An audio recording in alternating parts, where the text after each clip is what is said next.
Acuérdate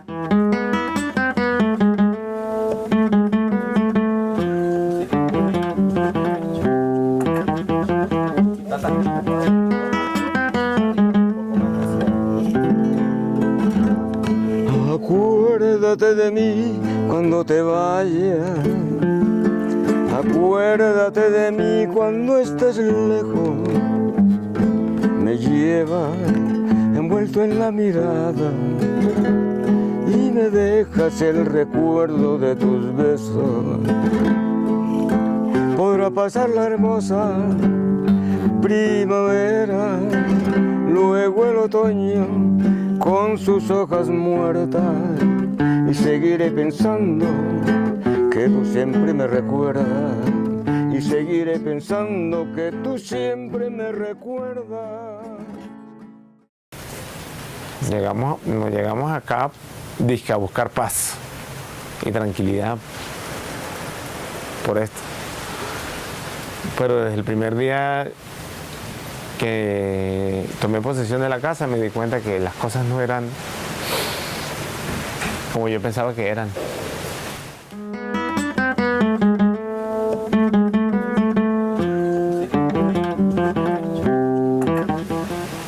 El primer día que llegué a la casa, a las 10 de la noche, no sé, o 11 de la noche tal vez, me tocan la ventana. Y alguien armado me dice, hay una reunión. Y yo le digo, ¿reunión de qué? Todo estúpido yo, sin saber qué pasaba. Me dice, hay una reunión, no pregunte. Me dice, ¿el carro es suyo? Sí, necesito que nos lleve al Cauca. Y yo pensé que me estaba pidiendo, o sea, que yo le hiciera una carrera o algo así, pero no, él no me estaba preguntando, me estaba exigiendo que lo hiciera. Y yo digo, ¿usted aquí qué hacen? ¿Usted aquí no? ¿A quién van a buscar aquí? ¿A quién? No, es que es guerrillero, que por qué guerrillero. Y pues eran los vecinos míos aquí, y nosotros aquí. Ellos no llegaron realmente aquí por una situación política. El fenómeno paramilitar es un fenómeno social, más que político. Yo sé que ellos llegaron con lista. Ellos llegaron el día que ellos llegaron, la primera vez, ellos llegaron con una lista de gente que estaba supuestamente involucrada o con la izquierda o con la guerrilla. Hubo alguien allá arriba que los esperó, que no huyó. Llegaron a la casa, tocaron y el tipo salió, y el primero que se bajó o que le disparó fue al que le estaba tocando la puerta. Sabía que lo iban a matar, pero él los estaba esperando.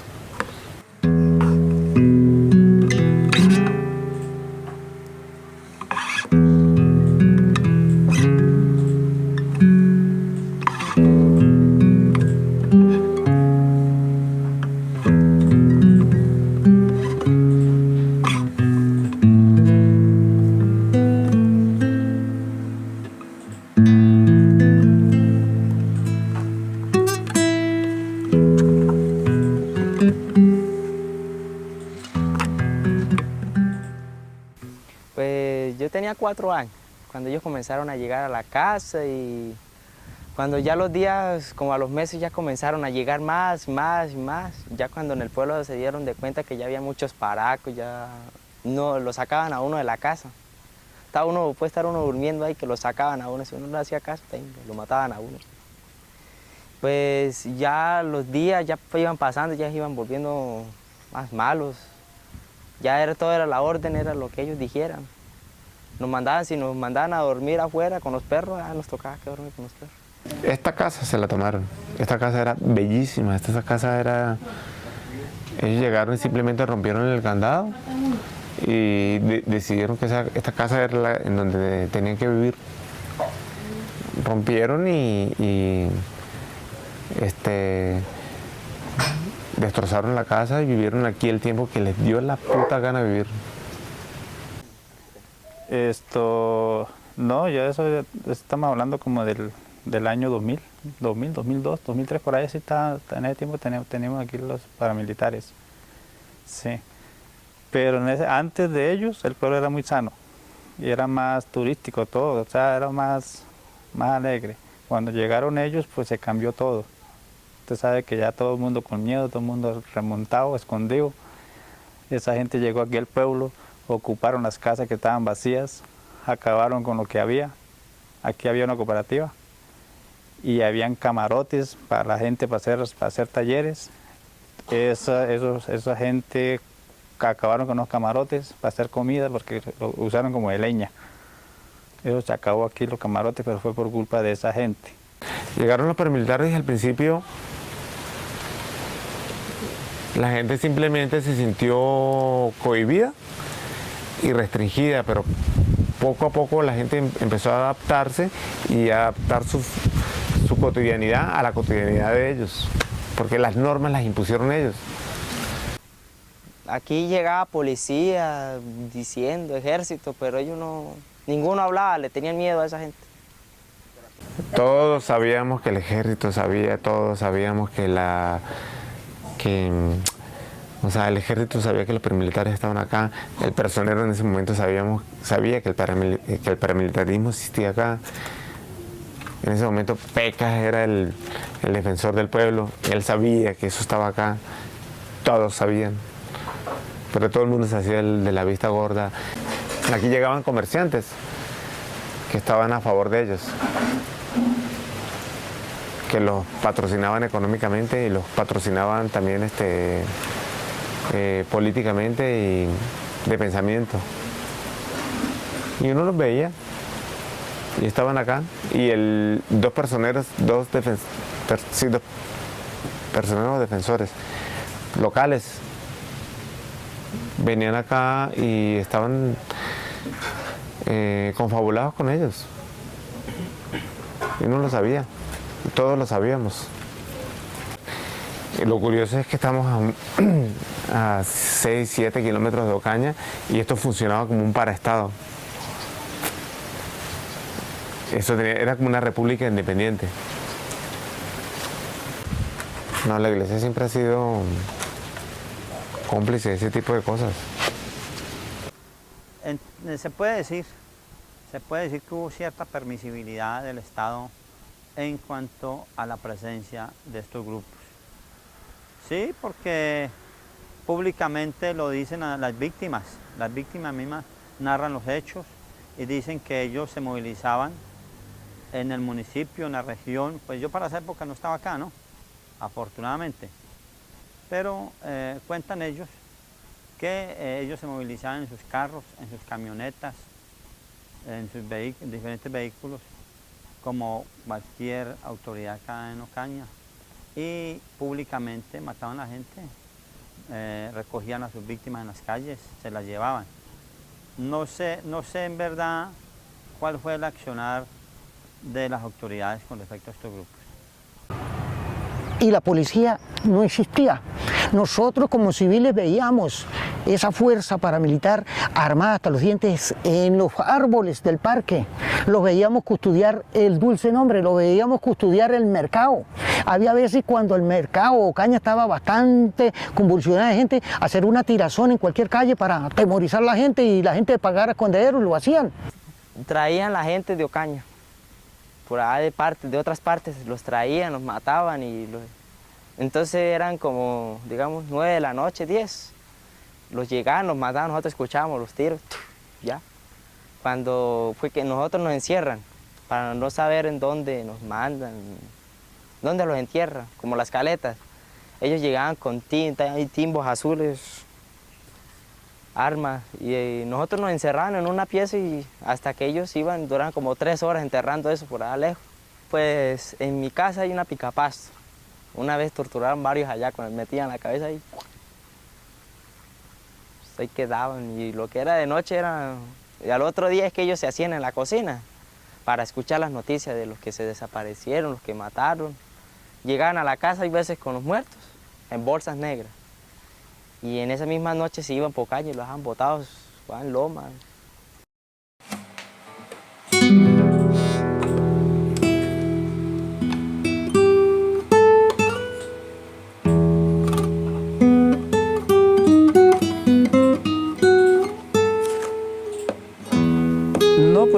comentarios eran hablando de, no menos traían tipos de asunto de drogas, vendiendo drogas, que usted es fulano, que usted era un guerrillero, que usted le pasaba la droga a fulano, que a fulano, eso se escuchaban eran comentarios de drogas.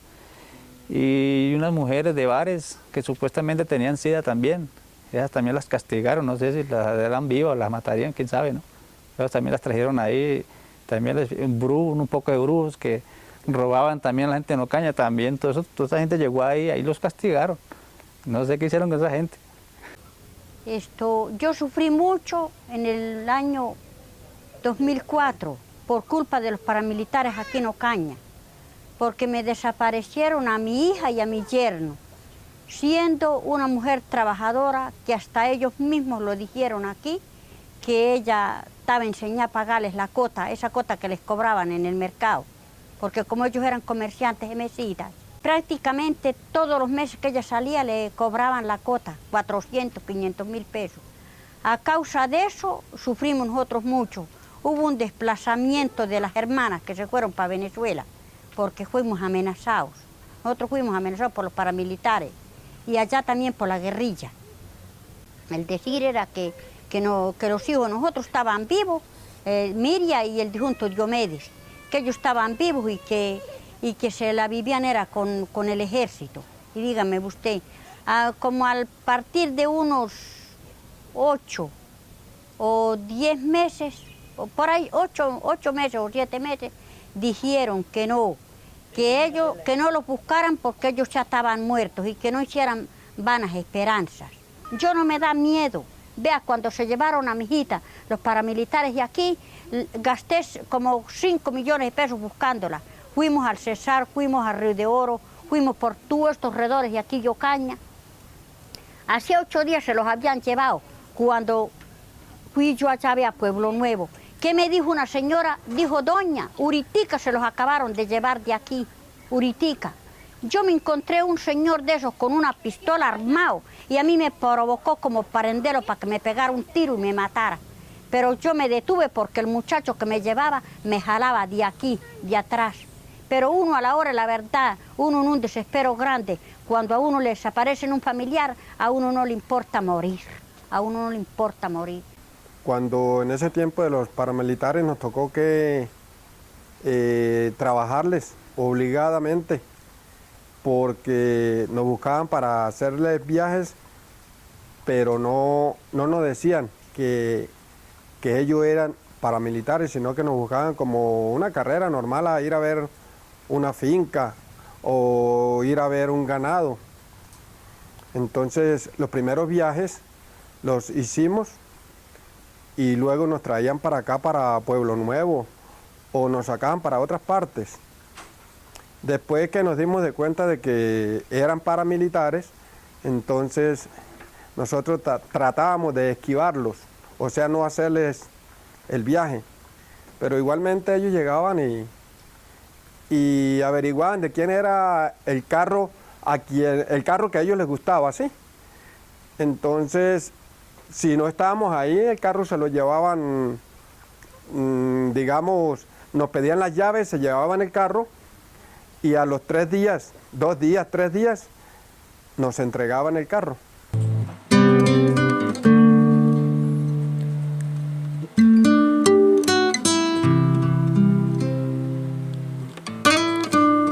Pura tortura.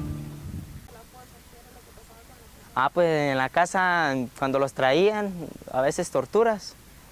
Entonces, como que le daban como pereza llevarlos por Apocaña, entonces se los traían para acá, quedan más cerca. Y aquí se escuchaba la matazón de los fusiles. Aquí los tapaban y eso aquí todo esto era rodeado. Ninguno dejaban que entraran acá. 5, 6, todos rodeados.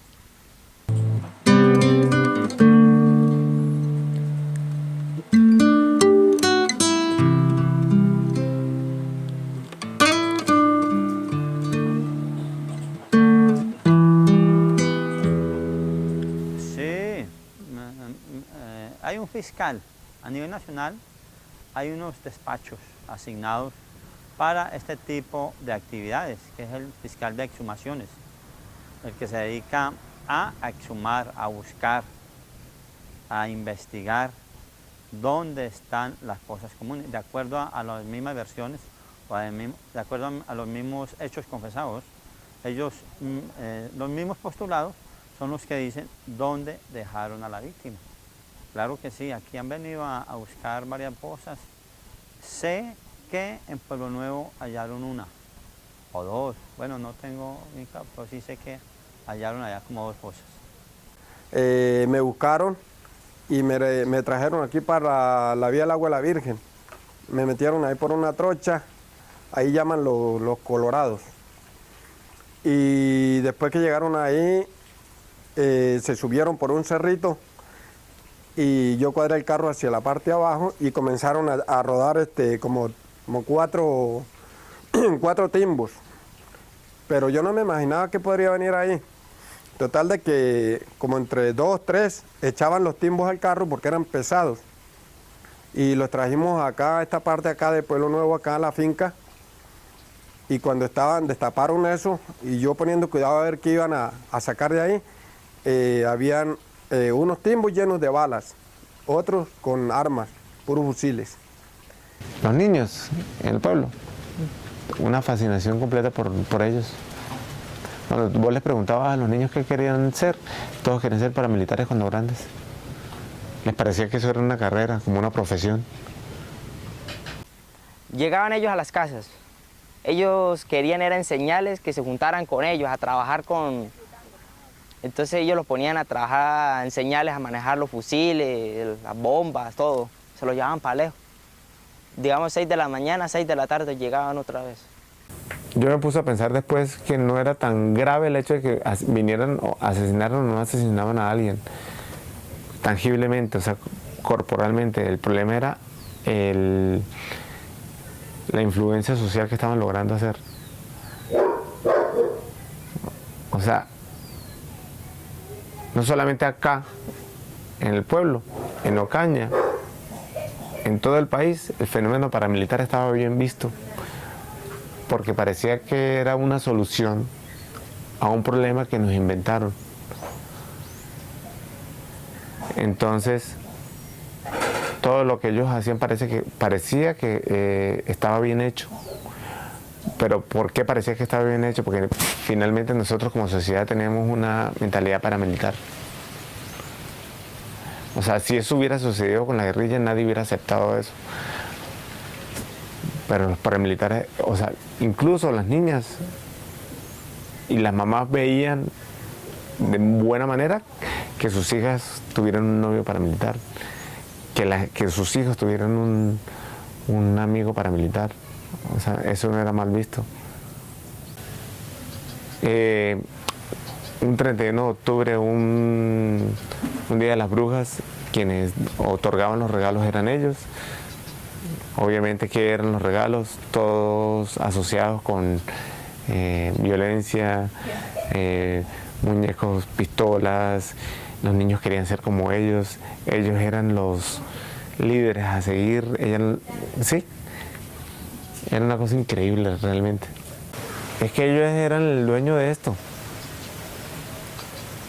Prácticamente, o sea, ellos resolvían desde las cosas más domésticas, desde una infidelidad.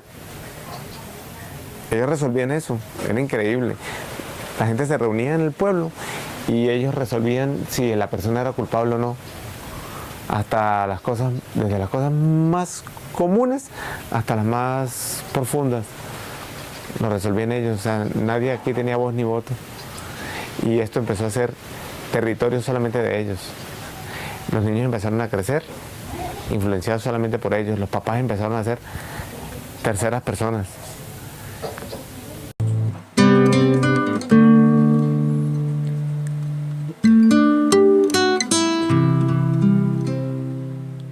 Amenaza pues porque lo único que si no le colaborábamos, pues sí, nos decían que era porque no queríamos colaborar y que nos quitaban el carro, nos lo podían llevar, pero igualmente se lo llevaban, pero nos lo entregaban.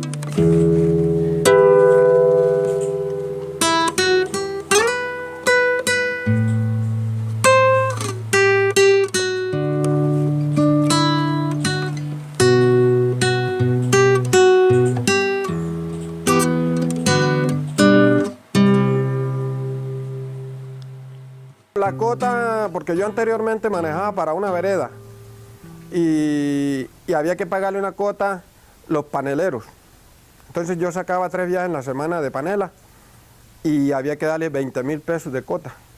A cada viaje, 20.000 pesos.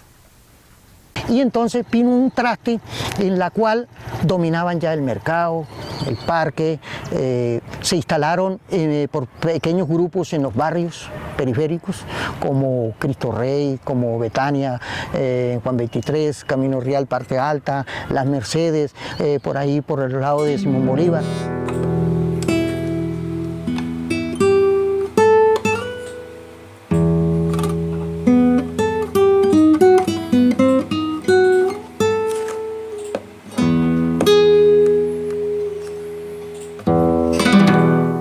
Cambió aquí en la casa, incluyendo la familia, no hay que la familia, los niños no podían salir, hasta los mayores no podían salir de la casa, porque si iban y tomaban y hay veces que hay borrachos que comienzan como a, entonces y uno los matan.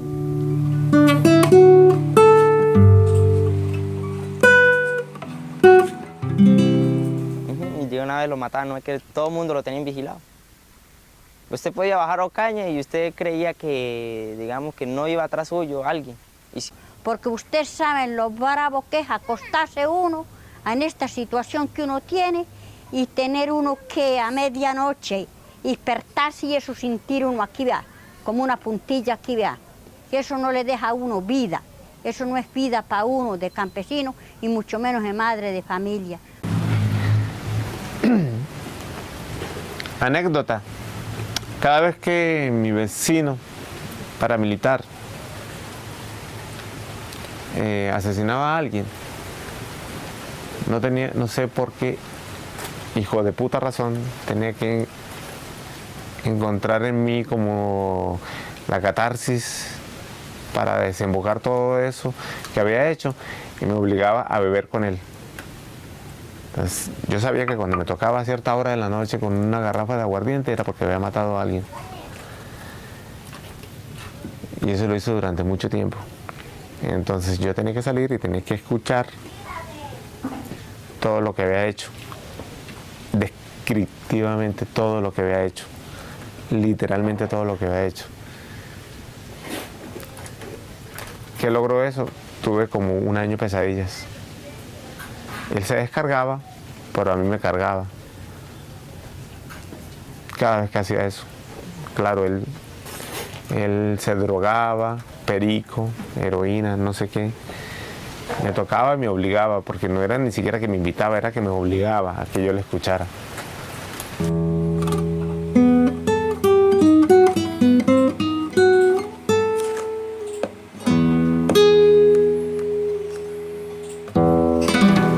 Que simplemente estaba cumpliendo órdenes. Me acuerdo perfectamente una vez que me dijo de una niña de 15 años que le decía que no la matara, que por favor, que ella estaba apenas empezando a vivir. Y él lloraba, porque estaba llorando ahí en el andén. Y me decía, me daba un trago y se tomaba un trago como así, enorme. Y me decía que si él no lo hacía, lo iban a matar a él.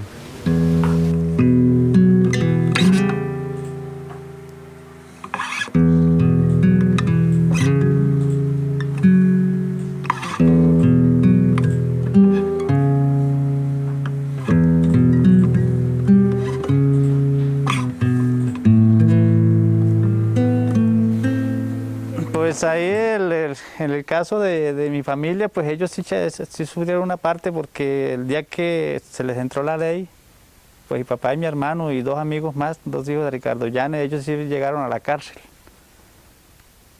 Ellos llegaron a la cárcel, ¿por qué? Porque ellos se fueron y dejaron todo el armamento ahí porque la ley les llegó de sorpresa y pues cayeron fue los inocentes, lógico, como siempre. Cayó fue mi papá y mis hermanos y 2 amigos. Que ellos sí pagaron cárcel como 25 días. ¿Cómo se dice? Se me llevaron los pelados para Bucaramanga porque llegó la ley, el ejército. Y los encontraron ahí en la laguna. Los pelados se fueron de aquí a arreglarle una cicla, el pelado allá, a un vecino.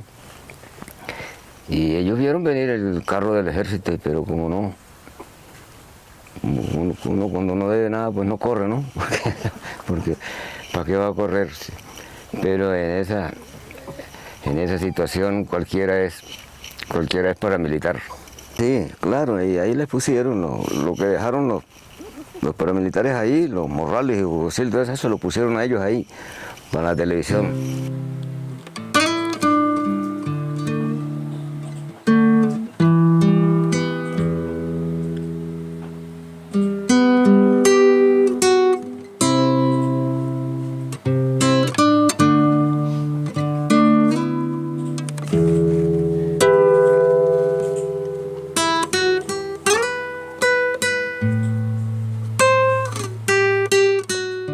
Directas, hablemos de 1000 hechos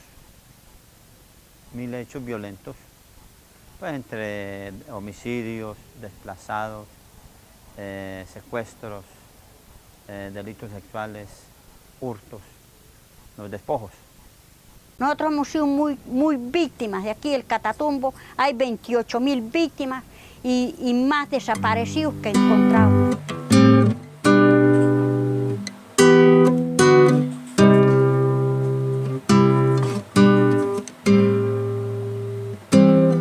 Decir de que es que va a haber una reparación de víctimas aquí en Ocaña, eso es puro engaño. Yo tengo 4 años de estar bregando para una operación que necesito aquí, vea, y hasta ahora, después de los 4 años, estos días me van a dar una cita ya con el anestesiólogo.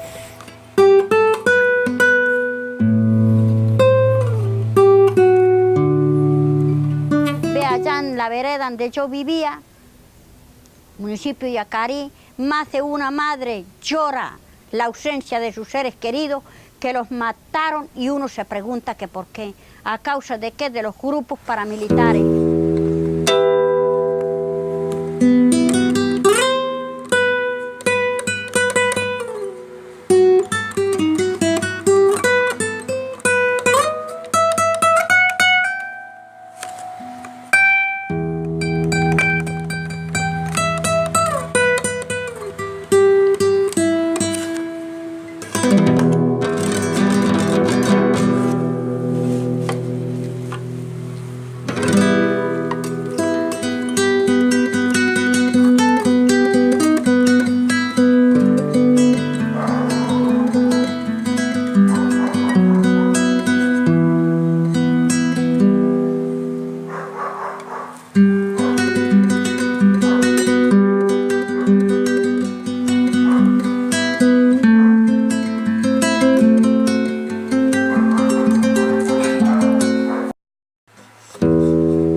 Acuérdate de mí cuando te vayas, acuérdate de mí cuando estés lejos. Me llevas envuelto en la mirada y me dejas el recuerdo de tus besos. Podrá pasar la hermosa primavera, luego el otoño con sus hojas muertas, y seguiré pensando que tú siempre me recuerdas, y seguiré pensando que tú siempre me recuerdas.